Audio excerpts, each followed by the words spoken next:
कि जो मंत्री अपने क्षेत्र में बिल्डिंगे इलीगल काम नहीं रोक सकता, वो पूरे महाराष्ट्र को क्या समझ। 20 बिल्डरों की वजह से 13 लाख से 12 लाख की जो आबादी है वो परेशान है। 5 साल में उनकी बिल्डिंगों को गरीब यहाँ वहाँ से पैसा करके घर खरीदते, 5 साल में धोखाधड़ी नोटिस लगते, मुझे तड़ीपार का नोटिस दिया जा रहा है। यानी हमारी जान अगर शहर के लिए लड़ते हुए चली जाए तो इनको कोई फर्क नहीं डाला हुआ है, तो वही जवाब दे, क्योंकि उन्होंने कभी मट्टी उठा के गुजरात की मट्टी बताई कि सफेद झूठ बोला था उन्होंने, वीडियो के जरिए मैंने बताया, तो जवाब भी वही देंगे।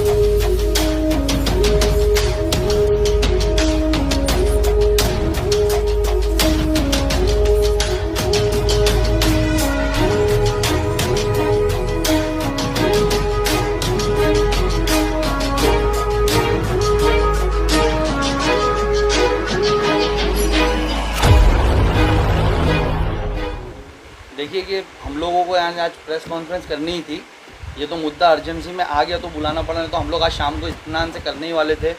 मैं आपको बताऊं कि आपको पता होगा कि पिछले कुछ साल से कब्रिस्तान का एक इशू गरमाया हुआ था हमारे शहर में, उसके रिलेटेड यानी यहाँ हम कब्रिस्तान यानी कुछ मुमरा वालों के लिए पास हुआ था, लोग लेने राज़ी नहीं थे, फिर कैसा कौसा कब्रिस्तान बंद हुआ, उसके बाद अमृत नगर कब्रिस्तान आज बंद है, तो उसके रिलेटेड हम लोगों ने लेटर दिए थे। हमने वक्फ बोर्ड को भी लेटर दिया और दोनों कब्रिस्तान कमेटी को भी लेटर दिया है। कौसा जामा मस्जिद के ट्रस्टियों को हमने लेटर दिया है, उसमें हमने लिखा है कि आपने 9/2/2019 से कब्रिस्तान बंद रखा है, ऑलमोस्ट 20 मंथ्स हो चुके हैं, और आपने बंद करते टाइम ये बताया था कि मेंटेनेंस के लिए बंद किया जा रहा है, और आज तक मुझे हम लोगों के पास जो जानकारी है तो अंदर कुछ मेंटेनेंस का खास काम हुआ नहीं है। और उसी दिन सेम डे जो कब्रिस्तान के विरोध में पूरा मुमरा था, वो कब्रिस्तान वहाँ बंद करके वहाँ पर टीएमसी ने नोटिस लगाया कि जिसको भी तब्दील करना है वो अंदर जाए। तो एक तरह का ये लोगों को मजबूर किया गया एमएमएलई कब्रिस्तान पे।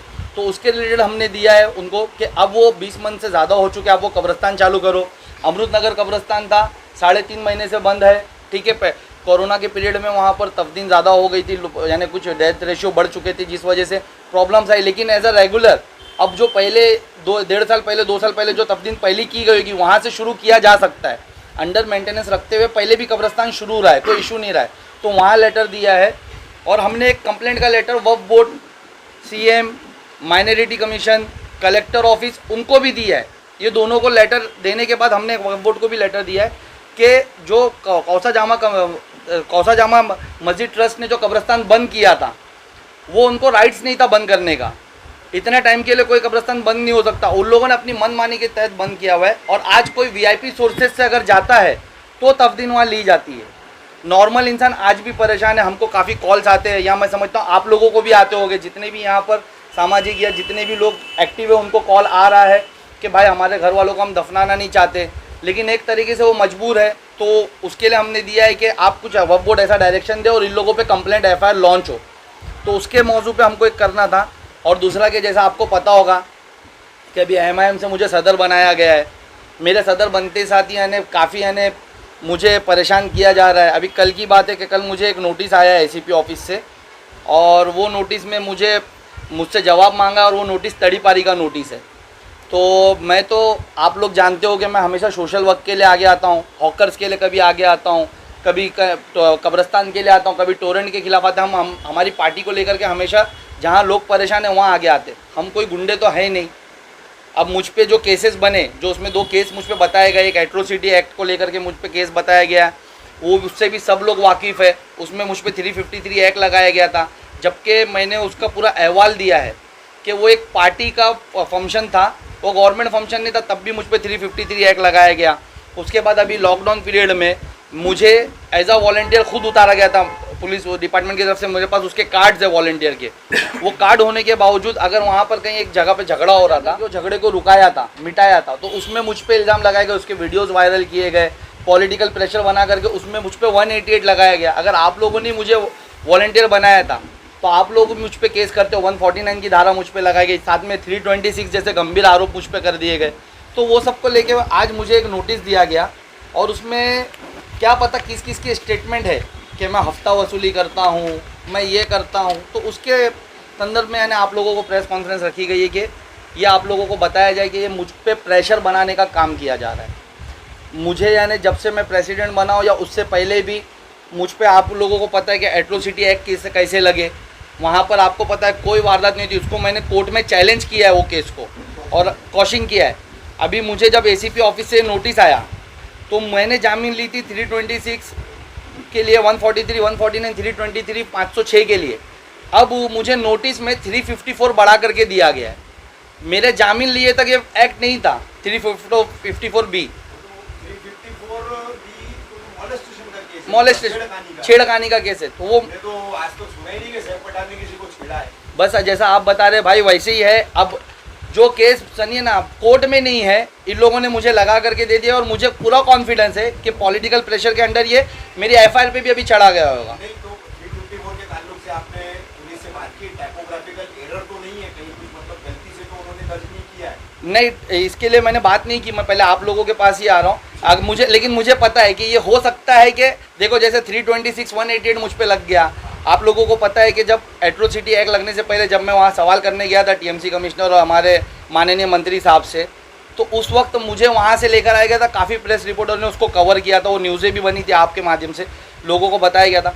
उसके 2 दिन बाद मुझ पर एट्रोसिटी एक्ट लगा था। तो उसी तरीके से जब ये सब एक्ट झूठ लग रहे तो ये भी कहीं ना कहीं पॉलिटिकल प्रेशर में बना होगा। तो मतलब ये नोटिस जो है ये कब मिली आपको? ये नोटिस मुझे कल ईद मिलादुन नबी के दिन, बहुत ही अफसोस की बात है कि कल ईद मिलादुन नबी था और इतना है ना हमारे लिए खुशी का दिन, इतना बड़ा दिन था हमारे लिए, और उसमें मुझे आ करके मेरे ऑफिस पे नोटिस दिया गया और इसका जवाब मुझसे मांगा गया। अच्छा, नोटिस की डेट इसमें ऐसी दर्शा रही है कि मुझे 27 तारीख तक इसका जवाब देना है, 27 अक्टूबर तक, और मुझे नोटिस मिला 30 अक्टूबर को दोपहर में 2 बजे। तो मैं इसका इंशाल्लाह ताला मेरे अभी यानी वकील से कंसल्ट हुई, हम लोग जवाब रेडी कर रहे हैं। एक 7 से 8 दिन के अंदर हम लोग इसका जवाब देंगे और मैं बाकी इसके खिलाफ कोर्ट में भी जाने वाला हूँ, ये नोटिसों के खिलाफ। और जो मुझ पर केस लगे, आरोप लगे, ऑलरेडी एक का कॉश हो चुका है। और जो लॉकडाउन में लगा है तो मैं सोच रहा था लॉकडाउन थोड़ा ओपन खुलेगा, कोर्ट जब रेगुलर ओपन होंगे तब जाऊँगा, लेकिन अभी हम लोग तत्काल ही यानी इसके खिलाफ भी कॉशिंग करने वाले। अभी महीना भर ही हुआ है, कलवा उमरा है, एमआईएम की सदारत मिलने के बाद फौरन ये नोटिस आई है, तो किस अंदाज में ले रहे हैं आप इस नोटिस को, इस पूरी गतिविधियों को, क्या कहेंगे इस पर? देखिए कि एक कैसा है कि अब अंडर पॉलिटिकल प्रेशर ही बोलिए कि मेरा जो एट्रोसिटी एक्ट है उसकी जामीन के लिए मुझे एसीपी ऑफिस बुलाया गया था। और जब वहाँ पर मैं पहुँचा, मेरे साथ मेरे साथी भी थे, लिसान अंसारी, वलटकर सर वहाँ मौजूद थे। एसीपी सर ने एक राय बना रखी थी मेरे बारे में कि तू गुंडा है। मुझे कंटिन्यूसली वो एक ही टोन कर रहे थे कि तू गुंडा है, तू गुंडा है, तेरी कंप्लेंट्स आती है। बोला सर अगर मेरे खिलाफ कोई कंप्लेंट आती है, आप मुझ पर प्रेशर बना रहे हो। मेरे खिलाफ कब, जब मैंने कोई गुनाह नहीं करा तो आपके वहाँ से मुझे कंप्लेंट वो आ जाती है, मेरे पे एनसी हो जाती है, एफआईआर हो जाती है। और आज आप बोल रहे मेरी कंप्लेंट आ रही है और आप लोग एफआईआर नहीं ले रहे। तो मुझे उन्होंने वो कॉलम बताया, बोले वो कॉलम देख, जल्दी तेरा नाम वो कॉलम में आएगा। तो अंदाज़ा तो मुझे हो गया था कि शायद मेरे प्रेसिडेंट बनने के बाद कोई बंदे को तकलीफ़ हो गई है और वो कहीं ना कहीं से प्रेशर बिल्ड कर रहा है और ये सब बातें हो रही। फिर उन्होंने पूछा कारोबार क्या करता है, कोर्ट जाता है, कोर्ट में तो कारोबार क्या करता है। तो मैंने बताया कि भाई मैं केबल संभालता हूँ, मेरे मामा वगैरह का। तो बोले हाँ केबल वाले तो सब गुंडे होते। तो मैंने कहा सर जब आपने राही बना ली मेरे लिए कि मैं गुंडा हूँ, तो मेरा एक्सप्लेनेशन का कोई मतलब नहीं है। मैं सिर्फ मेरे समाज के लिए, मेरे शहर के लिए कुछ गलत देखता हूँ तो आगे आके लड़ता हूँ। अगर उसके बाद आपको लगता है मैं गुंडा हूँ तो मैं कुछ बदल नहीं सकता। तो उन्होंने तो उसी टाइम मुझे इशारा दे दिया था कि जल्दी ये तुझ पे होगा। ये मतलब राजनीतिक दबाव के चलते मतलब सब कुछ हो रहा है, ऐसा कहना है? राजनीतिक दबाव के चलते ही हो रहा है ये सब। नहीं तो आप बताएं मुझे कितने जन शहर में मौजूद है कि 2 केस पे उनको तड़ीपारी का नोटिस दिया जाता है? कितने जन शहर में ऐसे मौजूद है? यहाँ पर मुझे पता है लोगों की केसों से लिस्ट बड़ी पड़ी है। अच्छे पॉलिटिकल जो पॉलिटिशियन है उनके, हम तो पॉलिटिशियन है और सबके सब पूरा डिपार्टमेंट जानता है कि ये केस मुझ पे जो बनाए गए दोनों भी फेक केसेस है। ये कहीं ना कहीं पॉलिटिकल प्रेशर्स के अंदर बनाए गए। मेरे पास स्टेटमेंट है सामने पुलिस वालों के कितने कि बेटा हम तेरे को बनाना नहीं चाहते थे लेकिन प्रेशर इतना आता है, तेरा नाम आ जाता है। तो वो प्रेशर्स पे बनाए गए केसेस है। उसके लिए मुझे ये नया प्रेशर बनाया जा रहा है। उसकी वजह मैं आपको बता रहा हूँ कि कब्रिस्तान के लिए, टोरेंट के खिलाफ अभी हम लोग भूख हड़ताल पे बैठने वाले थे। हमारे बीच में पार्टी की मीटिंग हुई थी, हम लोग जल्दी 5 से 10 तारीख के बीच में भूख हड़ताल पे बैठने वाले थे। वो एक प्रेशर है। हॉकर जोन के लिए आपने देखा होगा जब भी मैंने मांगनी की है, मैंने लिखित में मांगनी की, मेरे पास पूरे लेटर्स है और मैंने हमेशा लीगल हॉकर जोन शहर में मांगना है। क्योंकि आप देखो यहाँ पर जितने हॉकर्स हैं ना, ये काफ़ी टाइम से मेरे पास आते थे, परेशान रहते थे, भाई हमारा बायोमेट्रिक सर्वे हो चुका है, हमारा इतना पेपर बनने के बाद भी हमको लीगल हॉकर जोन नहीं दिया जा रहा है और हम लोगों पे जुल्म किया जा रहा है। और जुल्म किससे छुपा नहीं है, मैंने काफ़ी लोगों के न्यूज़ में देखा, उनकी गाड़ियाँ तोड़ते हुए, उनके ऊपर जुल्म करते हुए। एक तो प्रशासन की खुद की गलती कि वो उनको लीगल हॉकर जोन नहीं दे रहे, ऊपर से उनको और बेचारे गरीब यहाँ वहाँ से मेहनत करके पैसा ला रहे उनको, तो उसके लिए कभी हम आगे आके आवाज़ उठाते तो वो आवाज़ ना उठे। मेरी आवाज़ को दबाने के लिए, हमारी पार्टी को प्रेशर करने के लिए। आपको पता ही होगा कि MIM को यानी हर जगह टारगेट किया जा रहा है। इससे पहले हमारे भिवंडी प्रेसिडेंट को भी इसी तरीके से टारगेट किया गया। आज मेरी बारी है, आगे और किसी की होगी।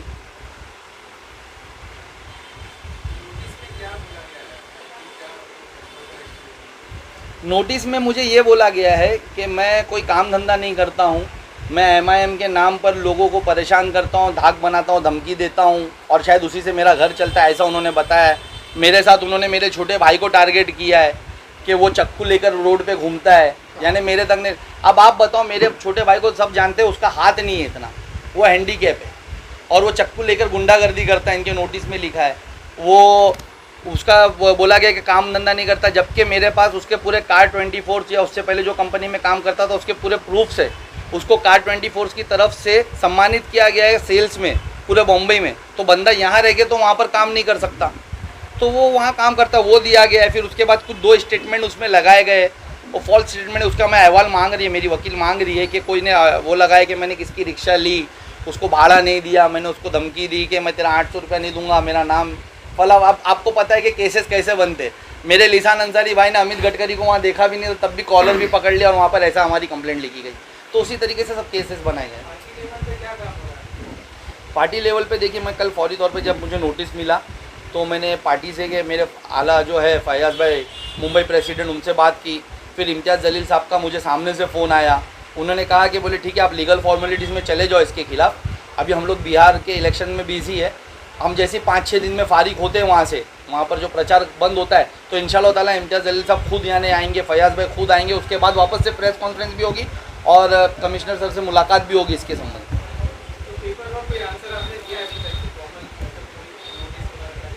नहीं, नोटिस का जवाब का टाइम मैं आपको बताया ना, पहले निकलने के बाद मुझे नोटिस दिया गया, मेरी रिसीविंग लेट है, तो इंशाल्लाह ताला मैं 7 से 8 दिन के अंदर उनको जो भी जवाब है इसका होगा। रफीक भाई बिल्कुल, हम पूरी पार्टी MIM हमारे अध्यक्ष के साथ में रहेगी। इनके साथ में जो नाइंसाफ़ियाँ हो रही है उसके खिलाफ हमारे आला कमान से भी बात चल रही है, जैसे कि अभी सर भाई ने भी बताया। और इंशाअल्लाह ताला जिस दिन इलेक्शन ख़त्म हो जाएगा, बिहार का इम्तियाज़ जलील साहब को हम रब्ता करेंगे, उन्हें बुलाएंगे यहाँ पे शहर में, और जो ऐसे हालात खड़े कर रहे हैं हमारे सदर के साथ में, मतलब गलत जो केस बन रहे, उसके लिए हम लोग कमिश्नर से मुलाकात करेंगे। प्रेशर बिल्ड करने की मेन वजह कहाँ से शुरू हुई मैं आपको बताता हूँ। हाँ, ये लेटर मैंने मुख्यमंत्री, अल्पसंख्यक मंत्री, हमारे यहाँ के जो मंत्री है जितेंद्र अवार्ड, उनको, अर्बन डेवलपमेंट, सब तरफ ऐसा 11 जगह मैंने लेटर दिया था। 1550 बिल्डिंग का जो मसला है शहर में बना हुआ है, धोखादायक का, जिसको TMC ने नोटिस लगाई है, तो उसके रिलेटेड मैंने लेटर दिया था 14 अगस्त को। और 15 अगस्त को आप लोग को पता है कि हम लोग कोई भी पॉलिटिकल यानी उस दिन काम नहीं करते, लेकिन फिर भी हमारे मंत्री साहब के पास जैसे ये लेटर पहुंचा, 15 अगस्त को वो लाइव आकर के इलीगल कंस्ट्रक्शन के खिलाफ बोलने लगे। मैंने इसमें साफ तौर पे लिखा था कि जो मंत्री अपने क्षेत्र में बिल्डिंगे इलीगल काम नहीं रोक सकता, वो पूरे महाराष्ट्र को क्या संभालेगा। और यहाँ पर इतने धड़ाधड़ से काम हो रहा है, आज ये इलीगल कामों की वजह से शहर के 20 बिल्डरों की वजह से 13 लाख से 12 लाख की जो आबादी वो परेशान है। 5 साल में उनकी बिल्डिंगों को गरीब यहाँ वहाँ से पैसा करके घर खरीदते हैं, 5 साल में धोखाधड़क नोटिस लगा दिया जाता है और 2-3 साल में उसको खाली करके तोड़ने का काम TMC करती है। तो इसमें मैंने काफ़ी मांगे की थी कि TMC की तरफ से हमारे लोगों को स्पेशल फंड मिले, जो रिपेयर नहीं कर पा रहे उनको रिपेयरिंग का फंड मिले, जो अधिकारी के रहते यहाँ पर काम हो रहे उस पर केस हो। तो इसके बाद से ही मुझ पर प्रेशर बनाने का काम शुरू हो गया। मुझे यानी मेरी कंप्लेंट भी है, मुमरा पुलिस चौकी में भी मैंने लिखित में कंप्लेंट दी है, मैंने सब तरफ दी है कि मेरे को यानी धमकी दी जा रही है, मुझे कुछ अननोन पर्सन आकर के बाइक पे धमकी दे रहे। ये मैंने कंप्लेंट दी है 4/9/2020 को चौकी में, कि मुझे यानी ACP ऑफिस, कमिश्नर ऑफिस, सब तरफ, कि मुझे अननोन पर्सनों से थ्रेट मिली जा रही है कि अब तो ये कब्रस्तान की मिट्टी के खिलाफ भी मैंने डाला है, एंटी करप्शन में देकर आया हूँ मैं लेटर, उसके भी लेटर्स है, वो लेटर्स मैंने डाला है। ये देखिए मुमरा कौसा शहर में जो यानी मट्टी भरने का काम हुआ था, जो घोटाला हुआ था, उसकी, हाँ, भरनी घोटाला के अगेंस्ट भी मैंने लेटर देकर आया। तो उस सब पे मेरे को ट्रीटनिंग आने शुरू हो गई थी। तो मेरी ट्रीटनिंग पे, मेरी कंप्लेंट में जो ट्रीटनिंग मिली उस पर कंप्लेंट देने पे अभी तक मुझे बुलाया तक नहीं गया कोई भी ऑफिशियल, कहीं पे स्टेटमेंट भी नहीं हुआ। और पता नहीं किन के स्टेटमेंट पे मुझे तड़ीपार का नोटिस दिया जा रहा है। यानी हमारी जान अगर शहर के लिए लड़ते हुए चली जाए तो इनको कोई फ़र्क नहीं है, लेकिन अगर हम शहर के कुछ लोगों को बचाने के लिए अगर मेहनत करें, काम करें, तो हमको तड़ीपार का नोटिस दिया जाएगा। और भी हॉकर्स के लिए मैंने लेटर्स दिए, रेलवे के लिए आपको पता है मैं लड़ ही रहा हूँ कंटिन्यूसली, एक्सीलेटर्स के लिए मैंने अभी लॉकडाउन में वहाँ पर लेटर देकर आया था, उसके खिलाफ मेरी भूख हड़ताल आगे होने वाली। जैसे ही लॉकडाउन खुलेगा हम उसके खिलाफ बढ़ेंगे। आप बताओ, हमारे मंत्री साहब वहाँ पूरे यहाँ से लेकर 21 स्टेशन तक आप जाके देख सकते हो, कल्याण से लेकर वीटी तक सब पे एस्केलेटर्स है, मुमरा पे नहीं। उसके लिए क्यों नहीं बोलते कभी? हम बोलते तो ये सब चीज़ों के लिए जो है ना मुझ पे प्रेशर बनाया जा रहा है, लेकिन अल्लाह ने चाहा तो कोई फ़र्क नहीं पड़ेगा। हम लोग जैसे लड़ते आए हम इसका भी जवाब देंगे, और आगे यानी जो भी कानूनी कार्रवाई है, मुझे कानून पे पूरा भरोसा है। देखो ये नोटिस निकलना, मुझ पे केसेस बनना, यहाँ काफ़ी लोगों पे बनते, ये एक पार्ट ऑफ फॉर्मेलिटीज़ है यहाँ के लिए। अंडर प्रेशर पुलिस करती है, और हमको कानून पे पूरा भरोसा है देश के, हमको न्यायालय पे पूरा भरोसा है। हम वहाँ से इसके जो भी इसका हमारा रहेगा, अगर हम गिल्टी रहेंगे तो हमको सज़ा मिलेगी, या हम क्लीन करके इसको कॉश करके आएंगे। यानी आपका कहना ये कि पिछले 2-3 महीने से शहर के मुद्दों पर आपका जो पत्र विवाद चल रहा है, और उसमें आपने सत्ताधारी पार्टी विद्यमान जो वर्तमान मंत्री हैं जितेंद्र आवाज, इनके ऊपर कहीं ना कहीं आरोप लगाए, उसके बाद ये सारी प्रतिशोधात्मक कार्रवाई आपके खिलाफ शुरू की। देखिए कि मैंने सिर्फ उन पे आरोप नहीं लगाए, मैंने यहाँ के चीज़ों के लिए, काम के लिए जवाब मांगा है। अब वो जवाब दे तो वही है, अगर वो हर चीज़ का आके श्रेय लेते हैं तो अगर मट्टी घोटाला हुआ है तो वही जवाब दे, क्योंकि उन्होंने कभी मट्टी उठा के गुजरात की मट्टी बताई थी, सफ़ेद झूठ बोला था उन्होंने, वीडियो के ज़रिए मैंने बताया है, तो जवाब भी वही देंगे मिट्टी का। और इसके साथ साथ एक मेन प्रेशर और क्या बनाया गया कि मैंने यहाँ पर क्या ये अपना शमीम खान जो है उनकी एक साइट चालू है पीछे MM वैली के पीछे, तो हम लोगों को यानी आपने देखा होगा कि ये बारिश में अगर आधा घंटा बारिश होती थी तो रशीद कंपाउंड, तौसा गांव, ये सब तरफ पानी भर जाता था। तो हम लोग यानी इसको ढूंढ रहे थे कि पानी भरता क्यों। तो हम लोग जब पहुँचे तो पीछे हमको पता चला कि कोई बिल्डर काम चालू किया है, और जो नेचुरल नाले थे हमारे बड़े बड़े उसको छोटा कर दिया गया भरनी में, जबकि वो मैंग्रोव की जगह है। उसके पेपर्स है मेरे पास मैंग्रोव के, तो मैंने वो तलाटी से पूछा कि ये भरनी कौन कर रहा है, ये मैंग्रोव क्या है। तो उसके बाद से मुझे ट्रेनिंग उसके बाद से ज़्यादा शुरू हुई कि ज़्यादा हीरो नहीं बनना शहर में, हमारे काम को होने देना, काम तो वैसे भी होगा, कितना जाता है जा, हम लोग का काम तो होगा। इस तरीके के फिर कोई उनके एक नेता ने कहीं पे किसी से मुझे मैसेज भेजा है कि मेरी यानी सीधी टांग को टेबल पे रख के काट दिया जाएगा। हमने जवाब में कहा ब्रश करके आना। तो वो सब चीज़ें नॉर्मल होती रहती है, वो मुझसे उन लोग का हमेशा चलता रहता है। फिर यानी ये सब आरोप लगाना, ये तड़ीपार, तो ये सब होता रहता है, लेकिन शहर को इसका हल नहीं मिल रहा है। जैसे अभी अगर वो नाले, आप बताओ कि अगर मैंने पूछा, अगर मुझे दिखा कि रशीद कंपाउंड के लोग तकलीफ़ में हैं, हर आधे घंटे में बारिश में नीचे दुकानों में पानी भर जा रहा है, बहुत से लोग वहाँ पर नीचे बैठी चालों में रहते हैं, उनके घरों में पानी भर जा रहा है, उनका नुकसान हो रहा है, तो एक बिल्डर के लिए उन सबको नुकसान क्यों? तो तलाटी से मैंने उसका पत्र व्यवहार किया, तलाटी से मैंने उससे वो डिटेल्स मांगी कि ये मैंग्रोव की जगह को पहले मैंग्रोव कटिंग करके भरनी भरा जा रहा है, तो आप लोग क्या कर रहे हो, मुझे इसका जवाब दो। मैंने उसके पूरी डिटेल्स मांगी है, जितने फेरफार उस पर हुए सब डिटेल्स मांगी है मैंने, ये पिछले 1.5 महीने से चल रहा है। फिर एक था, एक किसी उनके ही पार्टी के किसी एक मेरे चाहने वाले ने, जिसने मुझे ऑडियो क्लिप पहुँचाया था, उसने मुझसे कहा कि जो अपने शमीम भाई जो परिवहन के मेंबर्स बने हैं, वो मेंबर्स की कुछ सर्टिफिकेट वहाँ पर जो दी गई है उसको क्रॉस वेरीफाई करो, सर्टिफिकेट कुछ ओरिजिनल नहीं है। तो वो सर्टिफिकेट के लिए मैंने परिवहन में जा करके यानी थाना डेपो पे जा करके, जो उनका हेड ऑफिस है वहाँ पर जा करके मैंने उनका पूरा अहवाल मांगा है, पूरे एक सर्टिफिकेट्स मांगे कि अगर ऐसा एक बंदा जो आज यानी समझो एक लेट से कि अभी तो मुझे पता नहीं, वो पेपर मिले नहीं, मुझे पेपर मिलेंगे तो अगर वो आज ऐसा जाली सर्टिफिकेट लगा करके ऐसा क्राइम करके अगर आज कोई पोस्ट हासिल करता और उनके बनने के बाद फ़ायदा क्या हुआ शहर को, आप बताओ। अगर कोई काबिल बंदा, पढ़ा लिखा बंदा वहाँ बैठता तो शायद हमको पूरे बस स्टॉप मिलते, एक खम्बा नहीं मिलता। आज वो इस तरीके के लोगों को बिठाए जा रहे हैं जिनको समझता नहीं। उनके बनने के बाद एक जन भी बताओ कि लॉकडाउन में एक भी बस अंदर आई? आज भी हमारे लोगों को वहाँ पर खड़े रह करके लाइन में खड़े रहकर बसेस पकड़नी पड़ती है रेती बंदर के सर्कल पे। तो ये सब चीज़ें जब काबिल नहीं है, इनको पोस्ट लेने के लिए जाली सर्टिफिकेट्स वहाँ पर सबमिट की गई है, ये सब जब मैंने चीज़ें खोदना शुरू की, मैंने लीगल चीज़ें यानी उनसे मांगना शुरू करी, चाहे TMC ऑफिस में मैंने स्कूलों की पूरी डिटेल्स मांगी है कि कितने हमारे शहर में स्कूल से, आज स्कूल माफिया जो चल रहा है शहर में, जो फीस माफिया चल रहा है, उसके खिलाफ क्या अगर आज हमारे को गवर्नमेंट स्कूल से अच्छी मिल जाए हमारे शहर में, तो वो कितनी कहाँ का पास हुई है उसका जवाब अभी मुझे परसों आया है। तो इस तरीके से मुझे जवाबाबाद आने शुरू हुए, शायद कहीं पे यानी प्रेशर बिल्ड होना शुरू हुआ कोई मंत्री पे या किसी पे, तो उसके चलते ये सब हो रहा है मेरे साथ। शासन प्रशासन आपकी बातों को जो आप लिख के शहर की समस्या देते हैं उस पर काम क्यों नहीं करता, उस पर एक्शन क्यों नहीं लेता? देखिए कुछ चीज़ों पे काम होते हैं, लेकिन कुछ चीज़ें ऐसी होती है कि शायद उनके भी अंडर में नहीं, वो प्रेशर में रहते हैं। यहाँ के जो लोग यानी हर चीज़ का श्रेय लेते हैं वो उनको रुका के रखते हैं, इसके लिए काम नहीं हो रहा है। बाकी मैं तो अपना काम करता रहूँगा। मेरे पास देखो हम लोग अभी सिस्टम में नहीं है, हम बाहर से अपोजिशन में ही सवाल जवाब कर सकते हैं और उनको बता सकते हैं गलत हो रहा है। हम उनको ऑर्डर नहीं दे सकते, जो ऑर्डर दे सकते वो इतने नाकारा है कि उनसे उम्मीद भी नहीं कर सकता शहर के काम हो। इसकी वजह से आज काम नहीं हो रहा। Like the video, subscribe to the channel and press the bell icon for latest video updates.